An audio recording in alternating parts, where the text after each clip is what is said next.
말도 많고 탈도 많았던 2025년 어느샌가 거의 다 마무리되어 이제 2026년을 향해 달려가고 있는데요. 많은 분들께서 2026년 한국에는 무슨 일이 일어날지 궁금해하실 것 같아 제가 2026년 한국에 전망되는 핵심 트렌드 7개를 여러분들께 압축하여 알려드리겠습니다. 먼저 제가 생각한 2026년의 핵심 단어는 불안정입니다.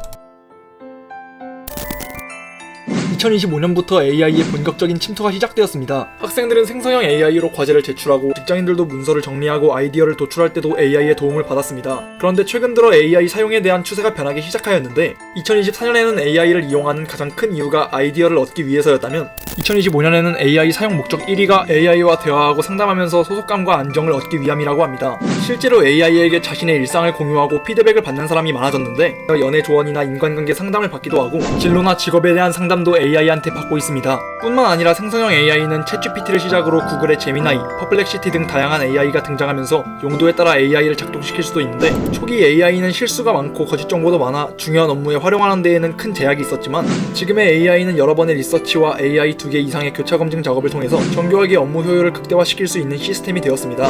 현재 전 세계 많은 기업들이 AI의 발전에 투자하고 있는 것으로 보아 2026년에는 AI 관련 플랫폼이 더 많아지고 AI는 더욱 발전하고 정교해질 것으로 예상됩니다. 이제 AI는 개인에게만 소비되지 않고 영역을 더 확장하여 가정으로, 학교로, 기업으로 침투하여 인간 사회의 대부분을 차지하게 될 것입니다. 현대인들은 자신의 기분 감수성에 매우 예민해져 있습니다. 끊임없이 울리는 메시지, 빠르게 변하는 트렌드, 정보 과부하 속에서 사람들의 뇌는 쉬지 못하고 작은 부정적 자극에도 크게 흔들리도록 민감해진 것입니다. 이렇게 현대인들은 감정을 회복시킬 시간적, 정서적 여유가 매우 줄어들었기 때문에 아예 부정적 감정이 생기지 않도록 하는 것이 필수 과제로 자리 잡았습니다. 인간관계도 갈등이 생기지 않을 것 같은 친밀한 친구들을 많이 만나고 그 외의 관계들은 가벼운 연결로 유지하는 것으로 변했고 시청하는 동영상들도 자극적이기보다는 재밌고 힐링할 수 있는 프로그램들을 많이 찾게 된 것처럼 말입니다. 그래서 2026년은 기분관리 트렌드에 민감하게 반응하여 소비자의 기분을 좋게 해주고 공감해줄 수 있는 상품이 이목을 끌 것이며 콘텐츠와 서비스까지도 소비자에게 부정적 감정을 주는 것은 버림받고 소비자를 위로해줄 수 있는 시스템이나 소비자의 마음을 공감해줄 수 있는 서비스들이 소비자에게 선택받게 될 것입니다. 2025년은 누가 뭐래도 정치의 해였습니다. 지난 1년간 여러가지 사건들로 인해 국민들은 정치에 큰 관심을 갖게 되었으며 6월에 대통령 선거까지 이어지면서 국민들은 진보 진영과 보수 진영으로 갈라져 현재까지도 양측의 신념이 온라인과 오프라인에서 팽팽하게 맞서고 있습니다. 그 결과 온라인에서는 정치 관련된 영상과 뉴스들이 압도적으로 늘어났으며 댓글에서도 자신과 다른 신념의 댓글이라면 조롱을 하거나 폭언을 쏟아내는 경우도 비일비재했습니다. 오프라인에서도 전국 각지에서 다양한 형태의 집회와 시위가 이어지면서 양측의 갈등은 유감스럽게도 2026년에도 꾸준히 지속될 것으로 보이는데 최대한 정치와 관련된 발언을 하지 않음으로써 중립을 유지하는 것이 중요하지만 적절한 시점에 감정적이지 않은 태도로 자신의 뜻을 밝히는 것은 많은 사람들의 신뢰와 공감을 이끌어낼 수 있습니다. 물론 지금처럼 갈등이 심화되어 서로 대립만 하는 것은 당연히 문제이지만 2026년에는 서로의 이념을 존중해주면서 정치에 많은 관심을 기울이면 국가의 권익은 더욱 증가할 것입니다.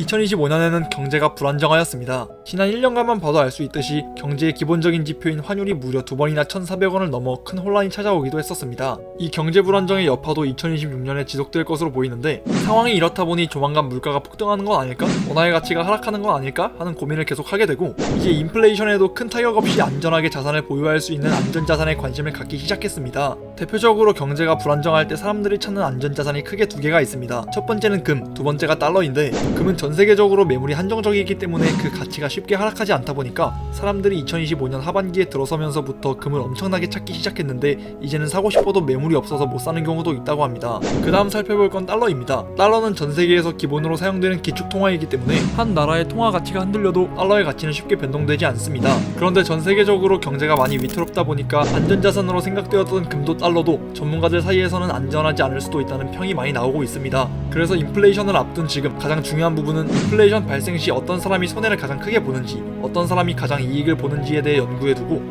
지금 내가 가지고 있는 돈을 그대로 보관해둘지 아니면 인플레이션 시대에 맞게 잘 준비해둘 것인지가 가장 큰 대비책이 되어야 할 것입니다.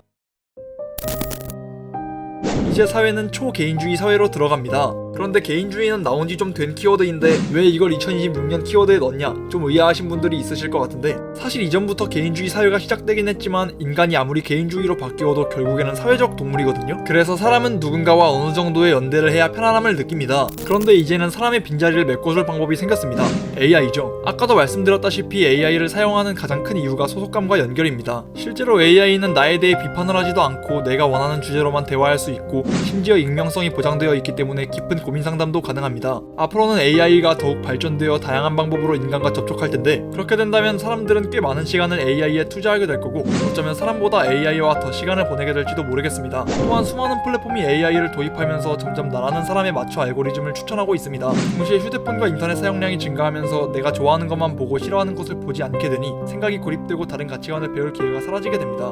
이렇게 정보에 대한 시야가 좁아지면서 자신과 다른 가치관을 가진 사람과의 만남이 피곤해지고 자신과 맞는 사람들하고만 접촉하여 인간관계의 영역이 좁아지다 보니 더 깊은 개인주의로 가게 됩니다. 그래서 개인주의가 시작되고 AI가 폭발적으로 발전할 것으로 예상되는 2026년에는 초개인주의 사회가 만연해질 것으로 전망됩니다.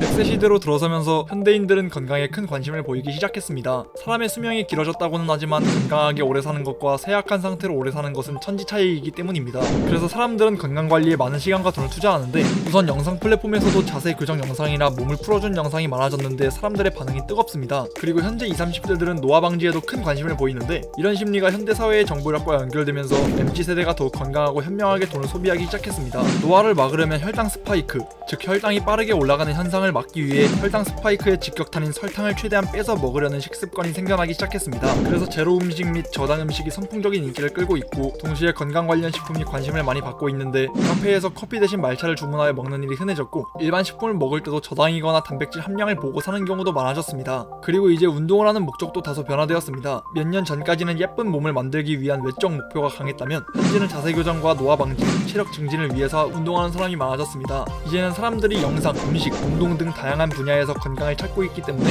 앞으로 소비자의 건강을 생각해서 내놓은 제품들과 서비스들이 많아질 것이며 건강을 해친다고 판단되는 것들은 외면받게 될 것입니다.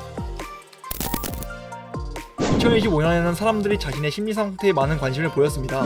이제 MBTI를 넘어서 자신의 심리 유형에 대해 궁금해하고 일종의 데이터를 통해 스스로를 정의하려는 움직임이 커졌습니다. 이런 현상이 한층 더 강화되어 사람들은 정신건강에도 많은 관심을 갖게 되었는데 자신이 갖고 있는 단점이나 문제점을 무조건 의지박약이라고 생각하기보다는 내 심리 문제 혹은 정신질환을 갖고 있지는 않은가 하는 문제로도 생각이 되고 있습니다. 그래서 2026년에는 자신의 심리와 정신건강을 다양한 접근으로 치유하려는 사람들이 많아질 것으로 보이는데 아까 말씀드린 생성형 AI와 대화하면서 마음을 치유하려 하기도 하고 정신과에 가서 자신의 심리에 대해 진단을 받고 약을 처방받기도 하고 종교를 찾아가서 초월적인 대상을 찾아 의지하거나 기도함으로써 심리를 치유할 것으로 전망됩니다.